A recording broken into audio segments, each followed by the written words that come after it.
සුබ දවසක්. ඔයා මේ එකතු වෙලා ඉන්නේ ගයාෂාන් ඩෙක්ස් YouTube channel එකෙන් ගෙන තවත් අලුත් වීඩියෝ එකක් එක්ක. මේ වීඩියෝ එකෙන් අරගෙන ආවේ විදුලි බිල අඩු කරගන්න පුළුවන් සාර්ථක ක්‍රම 10ක් පිළිබඳව. ඉතින් මේ වෙනකොට ගොඩක් අයට ගැටලුවක් වෙලා තියෙන දෙයක් තමයි මේ විදුලි බිල් ගාස්තුව පහුගිය දිනවල ලංකාවේ ඇති වුණු තත්ත්වයක් එක්ක මේ වෙනකොට හිතා ගන්න බැරි තරම් ගොඩක් අයට මේක බලපාලා තියෙනවා. ඉතින් මේ ගෙනත් තියෙන දේවල් ඔයා හදා ගන්නවා නම් ඔයාගේ මාසික විදුලි බිල් ගාස්තුව 150කින් අඩු කරගන්න පුළුවන් කියලා මම වගකීමෙන් සඳහන් කරනවා. ඒ වගේම දැන් මම මේ කියන ගැටලුව ඔයාගේ ජීවිතේ එකපාරක් හරි අත්විඳලා ඇති. සමහර වෙලාවට ඔයා දැකලා ඇති ගෙදර තියෙන විදුලි බඩු වලට වඩා වැඩි ප්‍රමාණයක් තවත් නිවසක තියෙනවා. ඒත් ඒ ගෙදරට එන විදුලි බිලට වඩා ඔයාගේ ගෙදරට එන විදුලි බිල වැඩි කියලා ඔයාට දැනෙලා ඇති. ඉතින් මෙන්න මේ වගේ ප්‍රශ්න තියෙනවා නම් ඒ ප්‍රශ්න වලටත් මේ වීඩියෝ එක සම්පූර්ණයෙන් බැලුවොත් විසඳුම් ලබා ගන්නට පුළුවන් වෙයි. හරි, දැන් අපි බලමු අපිට එන විදුලි බිල මාසයක් තුල 150කින් අඩු කරගන්නේ කොහොමද කියලා. වීඩියෝ එක වටිනවා කියලා හිතනවා නම් වීඩියෝ එකට ලයික් එකක් දාලා ඔයාගේ අදහස් පහලින් කමෙන්ට් කරන්න. ඒ වගේම පහළ තියෙන subscribe button එක ක්ලික් කරලා bell icon එකත් all දාලා තියාගන්න. එහෙම වුණොත් ඔයාට පුළුවන් අපි වීඩියෝ එකක් දාපු ගමන් ඔයාට notification එකක් මාර්ගෙන් දැනගන්න. අපේ නිවසේ විදුලි බිල වැඩි වෙන බලපාන පළවෙනි කාරණාව තමයි අපි භාවිතා කරන බල්බ් වර්ගය. ඔයා දැන් මම මේ කියන දේවල් පිළිපදිනවා නම් ඔයාට පුළුවන් ඔයාගේ නිවසේ විදුලි බිල් ගාස්තුව 145කින් අවම කරගන්න. ඔයාට දැන් මාසික රුපියල් 1000ක බිලක් එනවා නම් දැන් මම මේ කියන දේවල් හදා ගන්නවා නම් ඔයාට පුළුවන් ඔයාගේ විදුලි බිල රුපියල් 500කට වුණත් අවම කරගන්න. ඉතින් අපේ මාකට් එකේ ප්‍රධාන වශයෙන් බල්බ් වර්ග කීපයක් බලා ගන්න පුළුවන්. ඉතින් මෙන්න මේ වගේ ෆිලමන්ට් එකක් සහිත CFL ටියුබ් බල්බ් භාවිතා කරනවා නම් අදම ඔයා ඒ බල්බ් ඉවත් කරන්න. මොකද මේ බල්බ් භාවිතා කරනවා නම් ඔයාගේ නිවසේ විදුලි බිල කවදාවත් අඩු කරගන්න වෙන්නේ නැහැ. මේ විදිහේ ෆිලමන්ට් එකක් සහිත බල්බ් එකක් දැල් වෙනවා නම් ඒකට යන වියදම CTR TV එකකට යන වියදමට වඩා වැඩි වෙන්න පුළුවන්. ඒ නිසා ඔයාගේ නිවසේ මෙන්න මේ වගේ LED බල්බ් පමණක් භාවිතා කරන්න. ඔයා දැනට මේ පෙන්නන ෆිලමන්ට් සහිත බල්බ් නම් භාවිතා කරන්නේ. උදාහරණයක් විදිහට ඔයාට මාසික විදුලි බිල රුපියල් 1500 නම් ඔයා LED බල්බ් වලට මාරු වුණොත් ඔයාට ලැබෙන විදුලි බිල රුපියල් 500කට වුණත් අවම කර ගැනීමේ හැකියාව තියෙනවා. ඒ නිසා ඔයා LED බල්බ පමණක් භාවිතා කරන්න. අපේ විදුලි බිල 150කින් අඩු කරගන්න පුළුවන් දෙවෙනි ක්‍රමය තමයි මේ ඕෆ් පීක් ටයිම් එක දැනගෙන විදුලිය පරිහරණය කරන එක. අපිට ලැබෙන විදුලියේ කාල සීමා තුනකට බෙදෙනවා. ඒ කාල සීමා තමයි ඩේ පීක්, ඕෆ් පීක් කියන මෙන්න මේ කාල සීමා. ඉතින් මේ ඩේ ටයිම් එක කියන්නේ උදේ 5:30 ඉඳලා 6:30 කියන කාල සීමාව. මේ පීක් ටයිම් එක කියන්නේ හවස 6:30 ඉඳලා රාත්‍රී 10:30 කියන කාල සීමාව. ඒ වගේම මේ ඕෆ් පීක් කියන්නේ රාත්‍රී 10:30 ඉඳලා පාන්දර 5:30 කාල සීමාව. ඉතින් ගොඩක් අය නොදන්න දෙයක් තමයි මේ පීක් කියන කාල සීමාව තුළදී විදුලිය පාවිච්චි කරනවා නම් අනිත් කාල සීමාවන් වලට සාපේක්ෂව ගෙවන්න වෙන මුදලත් වැඩි වෙනවා.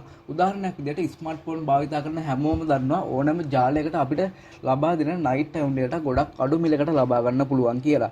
නමුත් එනි ටයිම් ඩේටා අරගන්න එක නයිට් ටයිම් ඩේටා අරගන්නට වැඩිය ගොඩක් මිල වැඩි.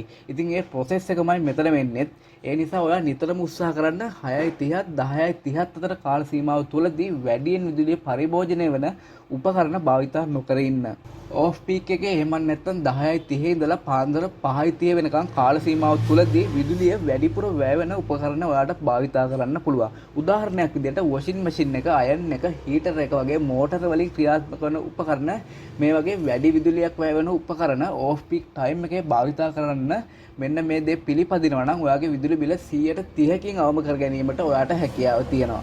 තුන්වෙනි දේ තමයි අපේ මේ ෆ්‍රිජ් එක එහෙම නැත්නම් ශීතකරණය. දැන් මම මේ කියන දේවල් ඔයාගේ ගෙදර ෆ්‍රිජ් එක භාවිතා කරනකොට පිළිපදිනවා නම් ඔයාගේ විදුලි බිල 125කින් අඩු කරගන්න පුළුවන්. ෆ්‍රිජ් එක ගැන කතා කරනකොට ෆ්‍රිජ් එකේ තියෙන තැන අනුව අපිට ලැබෙන විදුලි බිලේ ගොඩක් වෙනස්කම් සිදු වෙනවා. ඒ වගේම ෆ්‍රිජ් එක භාවිතා කරන ආකාරය අනුවත් විදුලි බිලේ ගොඩක් වෙනස්කම් සිදු වෙන්න පුළුවන්. ඉතින් ඔයා ෆ්‍රිජ් එක ස්ථාපනය කරනකොට බිත්තියට හේතු වෙන්න ඒ වගේම බිත්තිය මුල්ලේ හෝ ස්ථාපනය කරලා තියෙනවා නම් අනිවාර්යයෙන්ම ඒක ඔයාගේ විදුලි බිල වැඩි වෙන්න ඒක බලපානවා. ඒ නිසා ඔයා ෆ්‍රිජ් එක ස්ථාපනය කරනකොට බිත්තියත් ෆ්‍රිජ් එකත් අතර පළතලේ අඩි 1මාරක් වගේ දුරකින්වත් තියෙන එක ගොඩක් වැදගත් වෙනවා. මොකද මේ ෆ්‍රිජ් එක ආවරණය වෙලා තියෙනවා නම් ෆ්‍රිජ් එක තුල සිදුවෙන කූලින් ප්‍රොසෙස් එකට ගොඩක් බාධා ඇති වෙනවා. ඒ නිසා විදුලි බිලත් ඒ සඳහා බොහෝ දුරට වැය කරන්න සිද්ධ වෙනවා. ඒ නිසා ෆ්‍රිජ් එක ස්ථාපනය කරනකොට ඒ දේ ගැන අවධානය යොමු කරන්න. ඒ වගේම ෆ්‍රිජ් එක භාවිතා කරනකොට ෆ්‍රිජ් එක අරින වහන වාර ගණන අඩු කරනවා නම් ඔයාට ගොඩක් විදුලි ඉතිරි කරගැනීමේ හැකියාව තියෙනවා. දැන් අපි බලමු විදුලි බිල 160කින් අවම කරගන්න පුළුවන් හතරවෙනි ක්‍රමය. හතරවෙනි ක්‍රමය තමයි මේ හීටින් එලිමන්ට් සහ ඉන්ඩක්ටිව් එලිමන්ට් මාර්ගයෙන් ක්‍රියාත්මක වන උපකරණ ගැන අවබෝධයෙන් ඉන්න එක. ඉතින් මේ ගැන අවබෝධයක් නැත්නම් ඔයාට ඔයාගේ විදුලි බිල අඩු කරගන්න ගොඩක් අමාරු වෙන්න පුළුවන්. මොකද මේ උපකරණ සහ වැරදි භාවිතය නිසා තමයි අපේ විදුලි බිල ගොඩක් වැඩි වෙන එකට බලපාන්නේ. පළවෙනි දේ තමයි මේ heating elements. ඉතින් ඔයාගේ ගෙදර මෙන්න මේ වගේ උපකරණ ඕන තරම් ඇති. උදාහරණයක් හැටියට heater එක, rice cooker එක, oven එක, hot plate එක, roaster එක, ඒ වගේම bathroom water heater එක. heating elements කියන්නේ මෙන්න මේ වගේ උෂ්ණත්වයත් එක්ක සම්බන්ධ වෙලා ක්‍රියාත්මක වෙන උපකරණ. ඉතින් මෙන්න මේ වගේ උපකරණ අපේ විදුලි බිල 100%ම වැඩි වෙන්න ගොඩක් බලපානවා. උදාහරණයක් විදිහට ඔයාගේ ගෙදර බල්බ් එකකට වැය වෙන විදුලියට වඩා දස ගුණයක් මේ උපකරණ සඳහා පරිහරණය කරනවා. ඒ නිසා ඔයා මේ දේවල් භාවිතා කරනකොට අවධානය යොමු කරන්න ඕන කාරණා කීපයක් තියෙනවා. ඔයාගේ ගෙදර ටීවී වලට හෝ බල්බ් වලට දෙන අවධානය මේ උපකරණ සඳහා තමයි දෙන්න ඕනේ. පුළුවන් තරම් මේ හීටින් එලිමන්ට් සහිත උපකරණ භාවිතයෙන් වළකින්න. ඔයා මේ වගේ උපකරණ භාවිතා කරනකොට උපකරණ කීපයක් එකවර භාවිතා කරනවා නම් ඔයාගේ විදුලි බිල අහස උසට නගින්න ඒක ගොඩක් බලපානවා. උදාහරණයක් විදිහට ඔයා හීටර් එකක් ඔන් කරලා ඒ අවස්ථාවේම රයිස් කුකර් එකක් ඔන් කරලා oven එකක් ඔන් කරනවා නම් ඉතින් මේ විදිහට එකම වෙලාවේ මේ වගේ ඉහළ විදුලි බලයකින් ක්‍රියාත්මක වන heating elements කීපයක් භාවිත කරනවා නම් ඒකට වැය වෙන විදුලි ප්‍රමාණය ඉතාම වැඩි. ඒ හේතුවෙන් ඔයාගේ විදුලි බිල ඉහළ යන්න ඒක ගොඩක් බලපානවා. ඒ නිසා නිතරම උත්සාහ කරන්න එක් උපකරණයක් එක්වරකට පමණක් භාවිත කරන්න. එතකොට ඔයාලට පුළුවන් විදුලි බිල ගොඩක් අවම කරගන්න. ඒ වගේම ඔයා මේ පෙන්නන heating elements උපකරණ නතරම කරලා දානවා නම් ඔයාලට විදුලි බිල 160කින් උනත් අවම කරගන්න පුළුවන්. ඊළඟ දේ තමයි inductive elements මාර්ගයෙන් ක්‍රියාත්මක කරන උපකරණ ගැන අවබෝධයෙන් ඉන්න එක. ඔයාගේ ගෙදර මෙන්න මේ වගේ උපකරණ ඕන තරම් ඇති. fans, washing machine, water motor, AC මෙන්න මේ වගේ මෝටර් එකක් සම්බන්ධ වෙලා ක්‍රියාත්මක වෙන උපකරණ වලට තමයි අපි inductive element කියන්නේ. ඉතින් මම අර කලින් කිව්ව process එකමයි මේකටත් බලපාන්නේ. උදාහරණයක් විදිහට ඔයාගේ ගෙදර බල්බ් එකට වැය වෙන විදුලියට වඩා දස ගුණයක් මේ උපකරණ සඳහා වැය කරනවා. ඔයාගේ ගෙදර ටීවී වලට බල්බ් වලට දෙන අවධානය අනිවාර්යයෙන්ම මේ උපකරණ සඳහා තමයි දෙන්න ඕනේ. පුළුවන් තරම් මේ මෝටර සහිත උපකරණ භාවිත කරන එකෙන් වළකින්න. ඔයා මේ උපකරණ භාවිත කරනකොට උපකරණ කීපයක් එකවරම භාවිත කරනවා නම් ඔයාගේ විදුලි බිල අහස උසට නගින්න ඒක ගොඩක් බලපානවා. ඒ නිසා නිතරම උත්සාහ කරන්න එක්වරකට එක උපකරණයක් පමණක් භාවිත කරන්න. එතකොට ඔයාලට පුළුවන් විදුලි බිල ගොඩක් අවම කරගන්න. ඒ වගේම මේ මෝටර එක සම්බන්ධ වෙලා ක්‍රියාත්මක කරන උපකරණයක් සම්පූර්ණයෙන්ම නතර කළොත් ඔයාගේ විදුලි බිල 80%කින් අඩු කර ගැනීමේ හැකියාව තියෙනවා. ඉතින් ඔයාලට විදුලි බිල 50%කින් අඩු කරගන්න අවශ්‍ය නම් ඔයා මේ දේවල් අනිවාර්යයෙන්ම පිළිපදින්න ඕනේ.